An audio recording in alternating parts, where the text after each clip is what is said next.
ও বান্দা, আযাব আসার আগে আগে, বিপদ আসার আগে আগে, জাপানে তো 7.4 মনে প্রায় বড় একটা ভূমিকম্প হয়েছে এই তো গতকাল, ঠিক কিনা?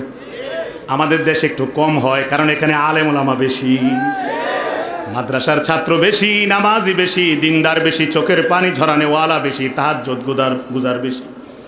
এজন্য এই দেশে ভূমিকম্পটা আসতে লাগাও আসতে পারে না, আল্লাহ তাআলা দিতে লাগাও দেয় না, দয়া করে ছেড়ে দেয়। ঢাকা শহরে ভূমিকম্পটা একটু বেশি হয়েছে, কারণ সেটা পাপের শহর, ঠিক কিনা? রাত যত গভীর হয় আকাম তত বাড়ে। রাত যত গভীর হয় হোটেলগুলোর মধ্যে মদ, জুয়া, নারী নিয়ে নাচানাচি, ফারাফারি চলে, ঠিক কিনা বলে? ইতিপূর্বে যেই শাসক গোষ্ঠী ছিল, এদের মন্ত্রী এমপিদের অনেকেই এই কামে জড়িত ছিল, ঠিক কিনা? আমার ভাইয়েরা, ঢাকা শহরের মধ্যে গুনাহ বেশি, গোটা বাংলাদেশের মধ্যেই গুনাহ হইতেছে। দেশের মধ্যে গুনাহ যেরকম, আল্লাহর শাস্তিও সেরকম। বাহির রাষ্ট্রের মধ্যে গুনাহ আরো বেশি, এজন্য তাদের শাস্তিগুলো অনেক কঠোর হয়। ভূমিকম্প হইলে সব ভেঙে খান হয়ে যায়। আমাদের দেশে একটু কম হয়, কিন্তু এই যে আয়াতটা পড়লাম, আল্লাহ বলতেছেন, ও বান্দা, সব সময় ছেড়ে দেব, বিষয়টা এমন না। আযাব আসার আগে আগে সতর্ক হও। ওয়ানিবু ইলা রাব্বিকুম ওয়াসলিমু লাহু মিন ক্বাবলি আন ইয়াতিয়াকুমুল আযাব। আল্লাহ বলেন, ও বান্দা, আযাব আসার আগে আগে তোমরা তওবা করে নাও, ফিরে আসো আল্লাহর দিকে। আসবেন তো ইনশাআল্লাহ? কবে থেকে? কে কইছে? হুদা। আমি বিশ্বাস করি না। আমি বিশ্বাস করবো তখন যদি আমি শুনতে পাই, আমার দিকে পরিচিত বহুত মানুষ আছে, আমি 2-3 বার দিকে আসছি, কথা বলছেন।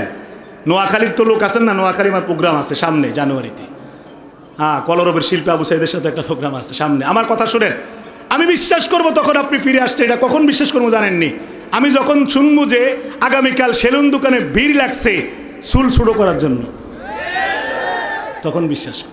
আমি বিশ্বাস করবো তখন যুবকরা ফিরে আসছে, যখন একটা যুবককে দাঁড়াইয়া প্রস্রাব করতে দেখতাম না।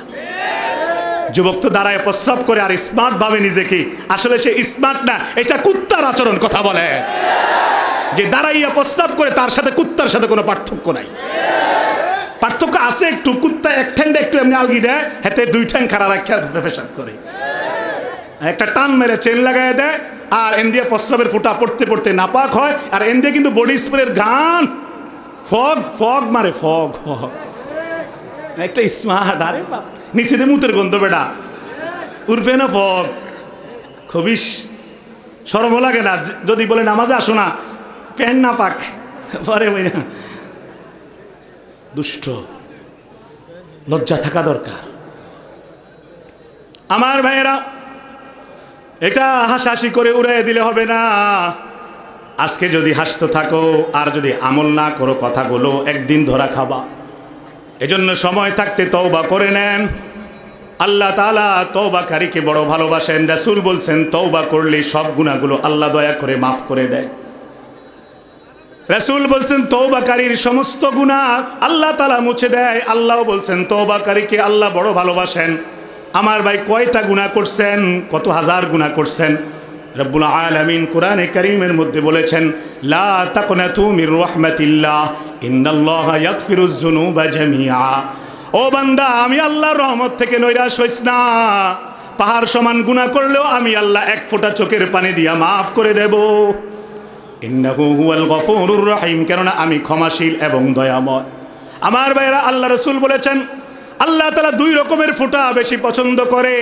একটা হচ্ছে চোখের পানির ফোঁটা, আরেকটা হচ্ছে ইসলামের জন্য জিহাদ করে রক্তের ফোঁটা। জিহাদ করার জন্য কারা কারা রাজি আছেন?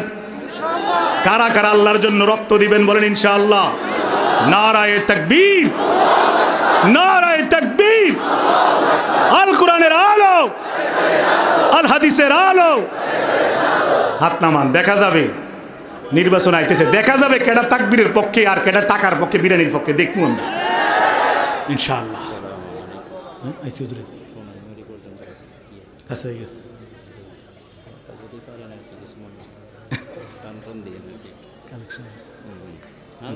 আচ্ছা, ঠিক আছে। আল্লাহ দিছে আরেক বেজার লাগে। আমার ভাইয়েরা, হুজুর একেবারে কাছাকাছি চলে এসেছে, সোনাইমুড়ির কাছে। বলেন আলহামদুলিল্লাহ। আর একটু সময় আমি পাবো, লম্বা করার কোনো সুযোগ নাই। ছোট্ট একটা ইতিহাস বলি তওবাকারীর, ছোট্ট একটা কথা শুনেন, চুপ করেন। বনি ইসরায়েলের এক যুবক, এই ছেলেরা কথা শোনো বাবা, আসলে তো দেখবেই, চুপ করো। বনি ইসরায়েলের এক যুবক, আমার ভাইয়েরা, বনি ইসরায়েল একটা ছেলে খুব খারাপ ছিল, সমাজের মধ্যে অত্যন্ত নিকৃষ্ট, অনেকবার তার বিচার হয়েছে, অনেক খারাপ কাজ করে, মানুষের ক্ষতি করে, তার অত্যাচারে তার মা বাবা অতিষ্ঠ। একদিন সবাই মিলে, গ্রামের সবাই মিলে, সর্দার মাতবর মিলে তাকে গ্রাম থেকে বের করে দিস, বাবা মা বাড়ির থেকে ত্যায্য পুত্র করে বের করে দিস। ছেলেটার যাওয়ার কোনো জায়গা নাই। এবার ছেলেটা বুঝতে পারছে দুনিয়া কত কঠিন, সব হারাই এখন বুঝতে পারছে। এই ছেলেটা নিরুপায় হয়ে কোনো জায়গা না পাইয়া, কোনো আশ্রয় না পাইয়া হাঁটতে হাঁটতে জঙ্গলে চলে গেছে। জঙ্গলে চলে যাওয়ার পরে ছেলেটা এবার আল্লাহকে চিনছে, আল্লাহর কাছে কান্না করা শুরু করছে, সেজদা দিয়া তওবা করে বলতেছে, আল্লাহ আজকে আমাকে সবাই অপমান করছে, গ্রামের সবাই মিল্লা আমাকে লজ্জা দিছে, মা বাবাও বাড়ির থেকে বের করে দিছে, জুতা দিয়া বাইরাইয়া আমাকে বের করে দিছে, সমাজ থেকে বের করে দিছে।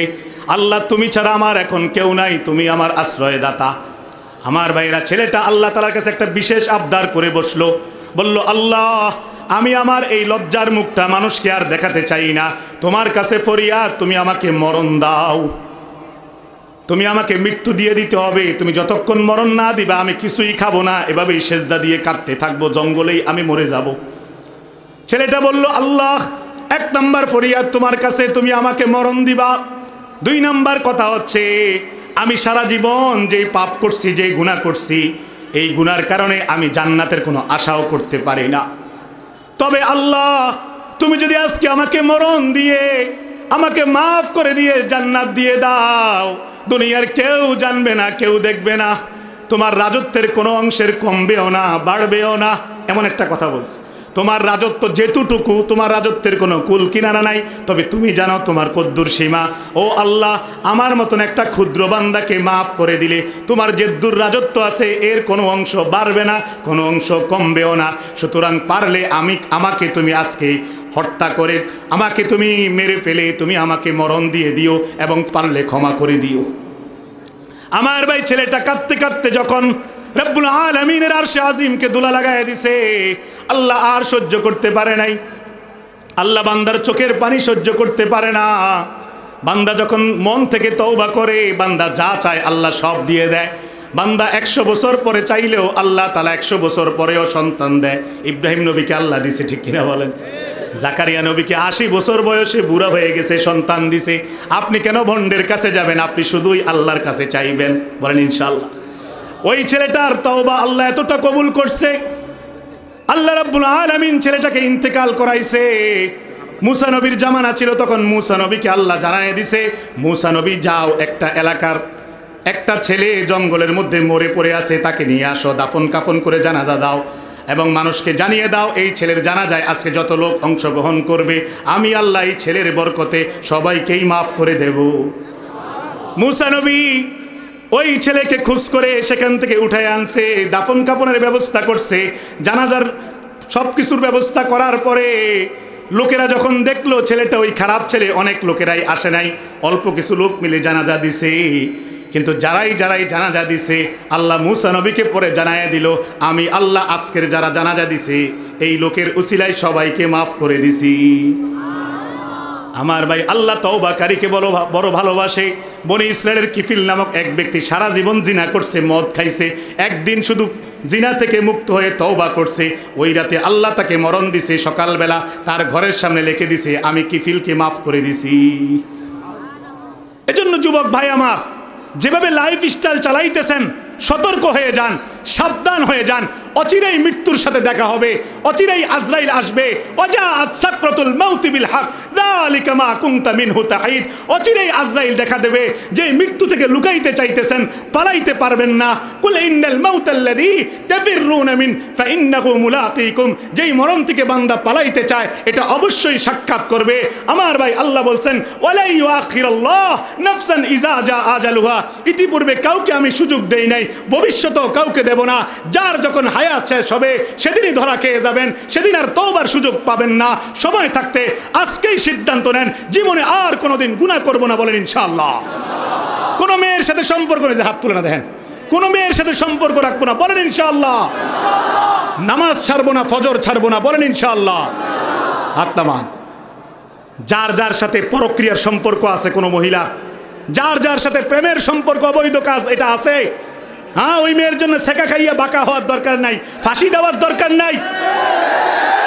এই যুবক, ওয়াদা করো আজকে বাড়ির থেকে গিয়া ওই মেয়েকে প্রতিটা জায়গায় ব্লক মারবা, বলো ইনশাআল্লাহ।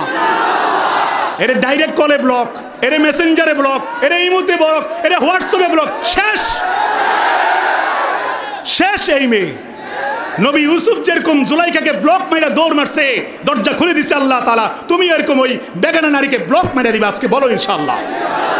আল্লাহর জন্য ছেড়ে দাও গুনাহ, আল্লাহ জান্নাতে তোমাকে 1000 মেয়ে দিয়ে দিবে, পারবা না ইনশাআল্লাহ। মন থেকে ওয়াদা না দোকা? সাবধান, দোকাবাজি করলে অচিরেই দেখা হবে জায়গা মতো কিয়ামত। ব্লক কি ব্লক ভাই, ব্লক দিবেন তো ইনশাআল্লাহ, আল্লাহই দেখবে। প্রিয় ভাইয়ের আমার, হুজুর একবারে কাছাকাছি, আমাকে কমিটির পক্ষ থেকে ছোট্ট একটা দায়িত্ব দিছে। এটা যদি বলা শুরু করি থাকবেন না ভাগবেন, যারা ভাগবো তারা জায়গাও পাইতো না, আরেক দলের সুযোগ হবে। একটু আগে আপনারা খুব স্লোগান দিচ্ছেন যে আল্লাহর জন্য জীবন দিবেন, পারবেন না ইনশাআল্লাহ? আল্লাহ তাআলা 2 জিনিসের বিনিময়ে জান্নাত দিবে মুমিনদেরকে। কয় জিনিস? কয় জিনিস? শুধু একটা না, 2টা জিনিস লাগবে, 2টা পাবেন বিশাল বড় নিয়ামতে ভরা জান্নাত। সুবহানাল্লাহ। ইন্নাল্লাহা আশতারা মিনাল মুমিনিনা আনফুসাহুম ওয়া আমওয়ালাহুম, আল্লাহ বলছে মুমিনদের থেকে জান এবং মালের বিনিময়ে আমি জান্নাত দিয়েই দেব। তাকায়েন না, হুজুর আসলে আমরা এটা পাবো। তো আমার ভাই, আবারও একবার আপনাদেরকে দেখি, ট্রাই করে দেখি আসলে ঈমান তাজা আছে কিনা। যদি ইসকনের বিরুদ্ধে, হিন্দুত্ববাদের বিরুদ্ধে, খ্রিস্টানদের বিরুদ্ধে, ওই যে নেতানিয়াহুর যে বংশধরগুলো ইহুদিদের বিরুদ্ধে, কাফেরদের বিরুদ্ধে, কাদিয়ানীদের বিরুদ্ধে